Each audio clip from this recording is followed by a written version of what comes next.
Masih terkait kasus korupsi, Saudara, Komisi Pemberantasan Korupsi (KPK) telah menetapkan kasus dugaan korupsi terkait kuota haji era Menteri Agama Yakut Khalil Qomas naik ke tahap penyidikan.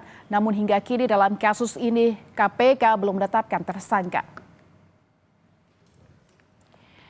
KPK menyebut penetapan tersangka dalam dugaan korupsi kuota haji 2024 akan disampaikan secepatnya. Menurut Ketua KPK, Setio Budianto, penetapan itu didasarkan pada hasil pemeriksaan serta penelaahan terhadap seluruh barang bukti yang telah dikumpulkan.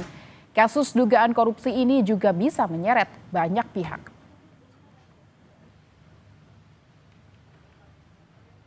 Komisi Pemberantasan Korupsi menemukan adanya dugaan perintangan penyidikan dalam pengusutan kasus korupsi kuota haji. Dalam dialog program Sapa Pagi, juru bicara KPK Budi Prasetyo menyampaikan hal tersebut ditemukan saat proses penggeledahan untuk mencari barang bukti.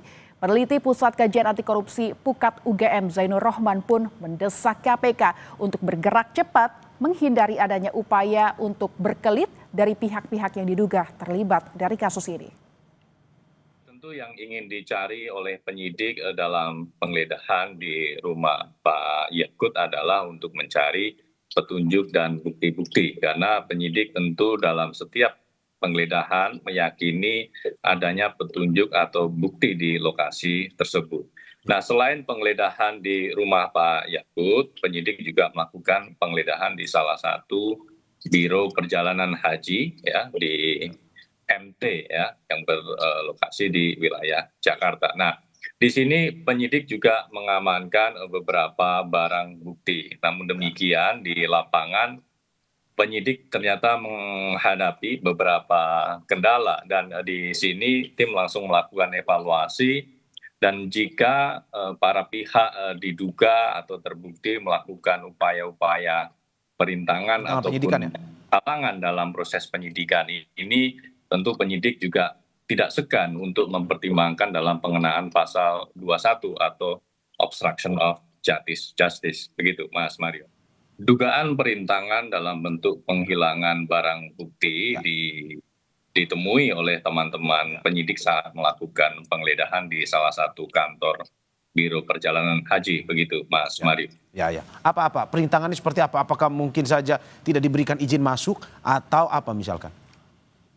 Di sana ada upaya-upaya penghilangan barang bukti yang dilakukan oleh para pihak tersebut, Mas Mario. Oke. Iya, Mas Mario, ini memang harus gerak cepat ya KPK. Mengapa? Karena kan kalau memberi kesempatan yang lebar, maka pihak-pihak yang tersangkut dengan perkara ini bisa melakukan berbagai upaya untuk melepaskan diri dari jeratan hukum, untuk merintangi penyidikan maupun upaya-upaya lain seperti misalnya mengondisikan saksi-saksi bahkan bisa melarikan diri dan seterusnya. Oleh karena itu memang ini harus segera diikuti dengan penetapan tersangka, Mas Mario. Kenapa demikian? Karena KPK sudah masuk ke tahap penyidikan, artinya KPK sudah pegang dan meyakini ada tindak pidana yang telah terjadi. Telah terjadi satu peristiwa pidana korupsi yang kemudian diikuti oleh tahap penyidikan adalah untuk menetapkan tersangkanya. Nah, kemarin sudah dilakukan pencekalan, kemudian sudah dilakukan penggeledahan. Oleh karena itu yang ditunggu oleh publik berikutnya adalah penetapan tersangka.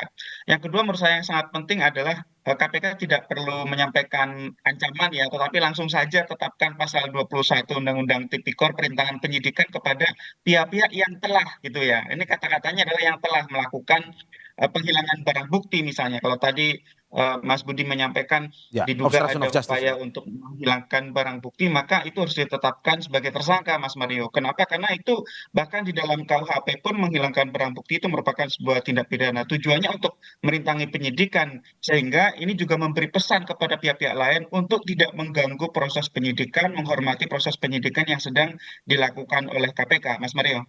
Ini sedang kami pertimbangkan di mana penyidik memang di lapangan betul-betul mengalami adanya kendala tersebut. Tentu nanti akan dipertimbangkan apakah kemudian penyidik akan mengeluarkan pengenaan pasal 21 tersebut, begitu Mas Mario. Oke. Di KPK sudah mulai melihat ataupun melakukan gerak yang lebih cepat dalam kasus korupsi kuota haji ini.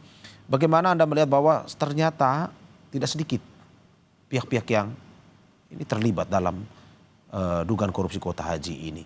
Setelah mereka mendapatkan kuota 10.000 alias 50%, Ya, 50%. itu kemudian bagaimana distribusinya? Apakah distribusinya itu didistribusikan dengan normal? Ya, nggak mungkin lah kalau menurut saya itu normal. Kalau dia dapatnya dari beli, maka kemungkinan akan dijual lagi, Mas Mario, Oke, Mas Zainur, kepada Anda mau bilang bahwa yang PHK dapat lain. pemain besar, yang dapat ini pemain besar, tetapi akhirnya dibagi-bagi atau dijual ke pemain-pemain kecil, begitu, seperti itu? Sepertinya itu yang harus diteliti oleh KPK. Oke. Dugaan ke arah sana yang kemudian harus dibuktikan dengan cara meminta bantuan kepada PPATK untuk menelusuri transaksi keuangannya.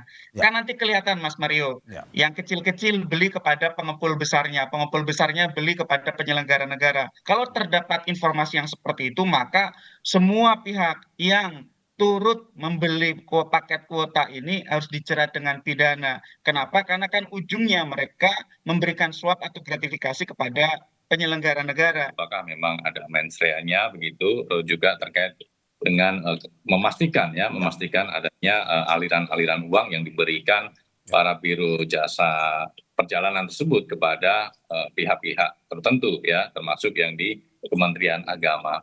Tentu kami akan mendalami semua informasi-informasi sebagaimana Mas Yainur sampaikan ya. Termasuk Mas Yainur pesan tadi soal bahwa modus seperti ini jamak terjadi, tentu ini juga menjadi concern KPK, terlebih ini di salah satu sektor pelayanan publik, yaitu ibadah haji. Karena dampak yang dirasakan betul-betul langsung kepada masyarakat